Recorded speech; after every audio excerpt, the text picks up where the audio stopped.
I'm Logan Crawford, and right now on the Spotlight Network, we're diving into a powerful and necessary conversation with a terrific author. His name is Reginald Poydras, and he has penned an important book. It is called America's Greatest Curse, The Absentee Father. This gripping book explores the devastating impact of fatherlessness on families, communities, and generations, weaving together personal stories, biblical insight, and real-world statistics. With the wisdom of a mentor and the precision of a law enforcement professional, this author calls for a return to accountability, healing, and faith-driven fatherhood. We're delighted to have this very talented author join us here today on Spotlight. We thank the team at Atticus Publishing for helping us put him in the spotlight today. And we ask viewers like you to support authors like him by subscribing to our channel and by purchasing his amazing book. The links are below this interview. And be sure to download the Spotlight Network TV app, streaming on Roku, Apple TV, and Amazon Fire TV. Reginald, thank you so much for joining us here today on Spotlight. You're welcome, sir, and good morning to you as well. Appreciate you. I appreciate you, and I appreciate this book. It's so important. I was a single dad, divorced, pushed, their mom tried to push me out of their lives, and the court did their thing too. And I fought back. It's a very hard struggle. I mean, some men just up and leave, of course, and abandon their family. Other Right, men are pushed away and held right. away by courts and so court orders and things like that. It's a tough terrain to manage, but the implications are great, right? They are, and I commend you for fighting to be with you in your children's lives. Yeah. You are a good man, sir. Thank you, Definitely. sir. Thank you. Hmm. Yeah. I mean, children are the gift you give yourself. I love being a dad. It's my favorite role in life. And I think more people should embrace it. I think a lot of men would. It's very, very tough. Child support orders can be, bankrupting. I guess the solution is try to keep the marriage intact if at all possible, right?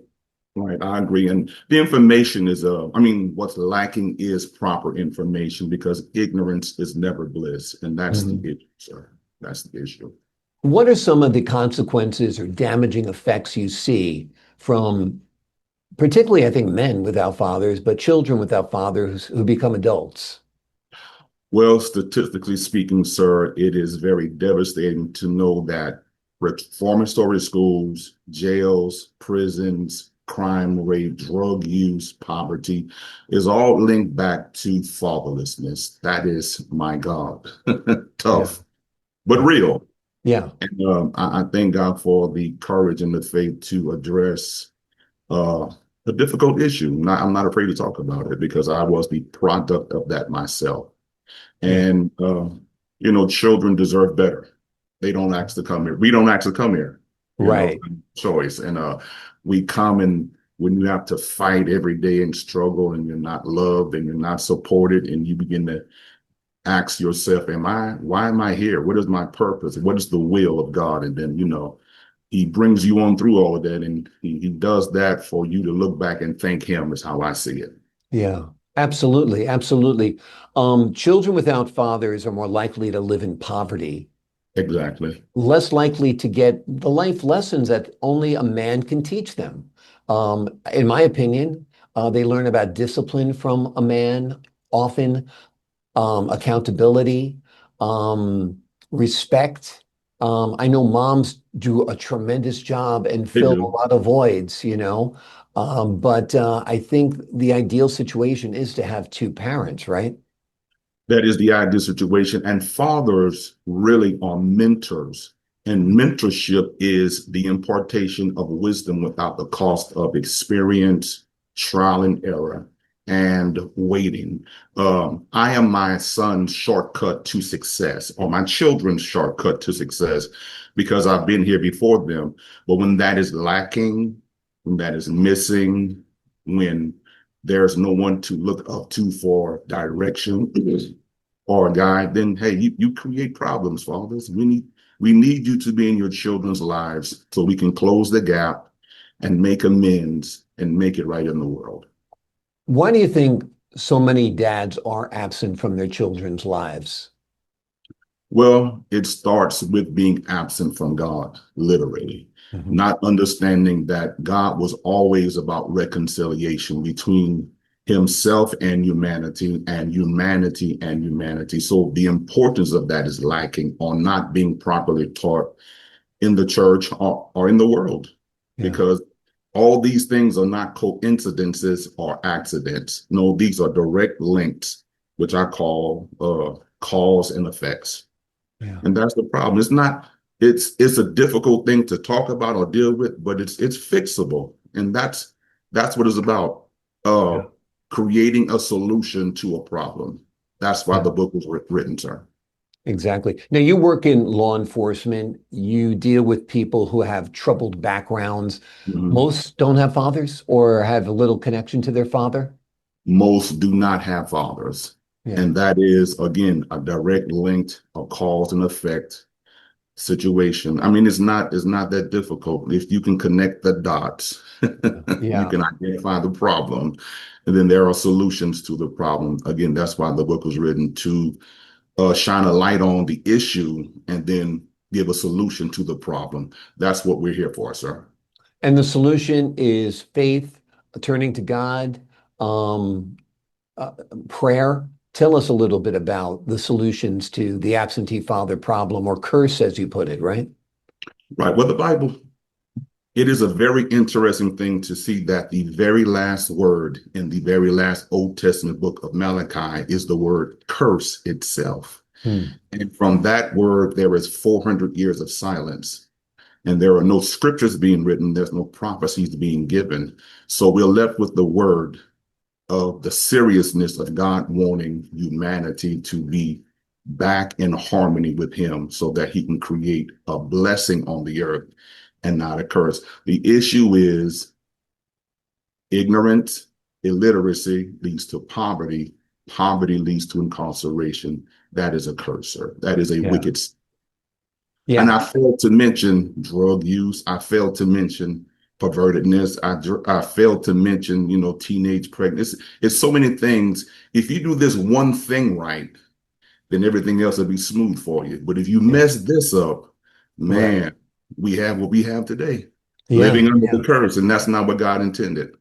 Exactly, exactly. And it truly is a curse. Like you said, it's a ripple effect. Children don't have fathers, the mother's living in poverty. She's busy and distracted. The children are kind of raising themselves. They don't have anybody holding them accountable. They're not going to school like they should. They start missing out at school. Next thing you know, they're hanging out with a bad crowd. Next thing you know, they're drinking and doing drugs. Next thing you know, they're supporting that habit with crime. It's a horrible, vicious cycle, right? It is. It is. Yeah. You nailed it, sir. You must have Yeah. wrote the book, sir. You nailed I read your book. That's why I nailed it, because it's an important book and it really does inform people about this curse, as you say. Some people, some moms at home might be watching this, and the father's taken off, doesn't want anything to do with the kids, doesn't acknowledge them. There is some things that mom can do to help their kids, finding mentors, finding exactly. community support. Talk to us a little bit about that aspect, about filling the void when dad's not around. Well, there should be uncles. There should be, in my community, the Black community, fathers have always been extended fathers for us because our fathers were never there. So Hmm. there's always someone there. Just find that someone who's trustworthy. You don't want a predator playing with your child. Yeah. We have the world full of, the world is messed up, man. So you have to be Yeah. very selective when you look for someone to be that mentor to your child, because the father already left a gaping hole. Now here we go Yeah. fighting again. So yes, mothers, take heart. Don't lose heart. Uh, your local churches should have ministers, elders, deacons, men who really want to be mentors, big brothers, big sisters, that type of program. Yeah. After school programs that promote, shaping, developing the minds of young men and women. We really need mentors in the world. We really do. If fathers were in their place, we wouldn't need as much. But since Exactly. fathers are not there, we need people to, you know, s- step in and mediate and help and assist, because we're losing generations of children. It's just a sad thing, it really is. But Yeah. there is hope. Yeah. There is hope.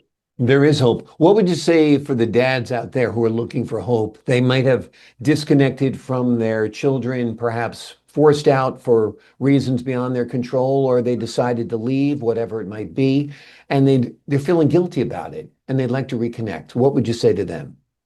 I would say that it is never too late. Please return back to your place, because if you don't, all you're going to do is perpetuate generational curses, and we're Yeah, about destroying and reversing curses. So be accountable, be responsible, know that in the end and in the long run, you're going to appreciate what you did to make it right with your child. And exactly. that is important. That is important. It's extremely important. It's extremely important. You mentioned your own background when we began this conversation. Did you grow up without a dad? Tell us a little bit about your story. You made me laugh.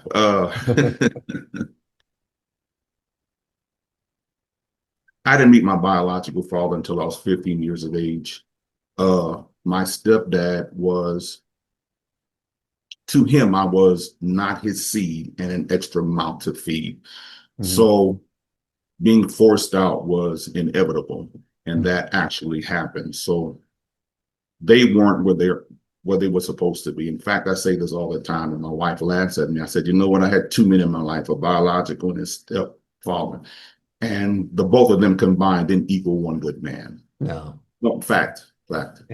But the goodness of God is that his grace was sufficient for me. And he made me pay attention to things that was around me. And I started noticing how you can break it for yourself. I knew one thing as a young father, and that was to at least be there. Mhm. I didn't have that. Yeah. I knew the hurt, the pain, the disappointment, the lack of love, the lack of support, no one there, feeling all alone, being abandoned, really. Mhm. Uh, I knew what that felt like. And if I could do something about it, I would. And I did. That's my story. Yeah, that's wonderful. The fact that you broke that generation of fatherlessness is important. That you're a great dad to your kids is so important. And that's a common problem when you mention stepdads. Some It is. stepdads resent the male child They do. immensely They because that do. male child reminds them of the ex. And a Exactly. kid who, falls under that umbrella, unfortunately, can be the whipping post for that Have been. stepdad. Yeah, and it's a terrible situation. Yeah, I've seen it firsthand, and it's horrible. I don't like you because you look too much like him. Yeah, Exactly. and Exactly. I've it's experienced that. awful.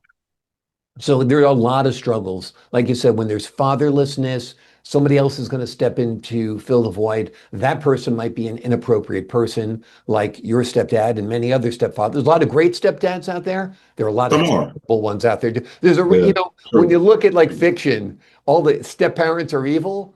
There's a little truth in that, or perhaps a lot of truth in that, they're not your kids and you might resent them. And maybe when they're babies, they're cute, but when they're 15 years old, they're not as cute.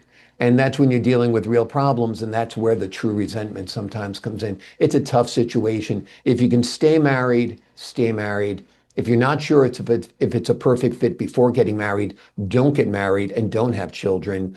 If there's any way to heal the family, do it and reconnect with your children because there's lasting pain. I see the pain in you, and I see the pain in a lot of men um, who, would have loved to have a great dad in their life. And you're always imagining that dad would have been much greater than any dad could possibly be because you're kind of left with fantasy at that point. But you've done great work with this book and with your own Thank you. children, no doubt. Thank you. And what do you hope readers take away from your book after they're done reading this? To especially all the men who aren't what they're supposed to be, to look in the mirror, examine yourself, be convicted, be converted, seek your children, make amends, apologize, swallow your pride. You have children out here all over the place. Stop it. Okay, Yeah, stop fronting. Let's yeah, stop. Okay. Look, if that child does not want to have a relationship with you because you've been gone for X amount of years, at least make the attempt. At least send money in the mail. You know where your children are. yeah. Send gifts, especially those of you who can't afford it. Hey, listen, you make the effort, because if you don't, God has something for you. Yeah. You're not going Exactly. You to. might not like where you wind up, that's for Right, sure. right. And I think, children might be hurt, they might be resentful, they might be standoffish, but I think deep down inside, if you can break through, they actually want to connect, and that would be a wonderful thing. The name of the book is America's Greatest Curse, The Absentee Father, a raw and redemptive look at the crisis facing countless families. And it also proposes a roadmap towards healing, faith, Right. accountability, and love. Reginald, thank you so much for joining us here today on Spotlight. Thank you, sir. I appreciate this opportunity. And I think that one of my goals for this book, I said one of my goals for this book is that it would be in every prison and every jail where men are just sitting around doing nothing, or, whatever they're doing in prison or jail. Yeah. Uh, get this book. I need to get this book into places where men have nothing but time on their hand, and Mm. let this book, be read and sink in. And as I said earlier, bring conviction, bring Yeah. convert, look in the mirror, examine yourself, find your children, make amends. Start with saying, I'm sorry. Yeah. If Amen. nothing else, you made an attempt.